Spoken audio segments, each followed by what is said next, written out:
बिस्मिल्लाहिर्रहमानिर्रहीम। अस्सलाम वालेकुम वरहमतुल्लाहि वबरकातुहू। मैं हूं इकबाल सहर और आप देख रहे हैं रियल न्यूज़ वर्ल्ड।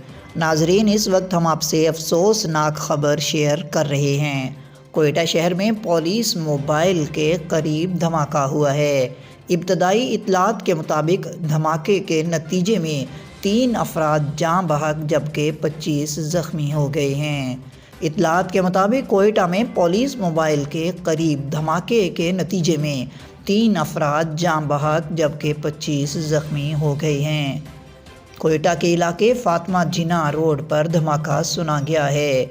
इत्तलात के मुताबिक धमाका पुलिस मोबाइल के करीब हुआ है। अस्पताल ज़राए का कहना है कि धमाके में 3 अफराद जाँ बहक हुए हैं और 25 ज़ख्मी हैं, जिनमें से 6 ज़ख्मियों की हालत तशवीशनाक है। ज़राए के मुताबिक धमाके में जाँ बहक 3 अफराद की लाशें और ज़ख्मियों को सिविल अस्पताल मुंतकिल किया गया है। धमाके के बाद करीबी दुकानों में आग लग गई।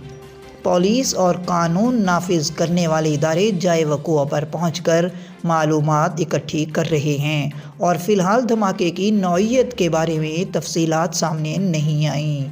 पुलिस के मुताबिक फातिमा जिना रोड और अतराफ़ के रास्तों को आमद-ओ-रफ्त के लिए बंद कर दिया गया है। मज़ीद अपडेट के लिए हमारे साथ वाबस्ता रहें। अगर आपने हमारे चैनल को सब्सक्राइब नहीं किया तो सब्सक्राइब कर दीजिए और आइकॉन बेल को प्रेस करना मत भूलिए ताकि हमारी नई वीडियो का नोटिफिकेशन बर वक्त आप तक पहुंच सके। कमेंट बॉक्स में अपने ख़यालात का इजहार कीजिए। मुझे दीजिए इजाज़त। मैं हूं इकबाल सहर और आप देख रहे हैं रियल न्यूज़ वर्ल्ड। इस्लाम जिंदाबाद, पाकिस्तान पाइंदाबाद।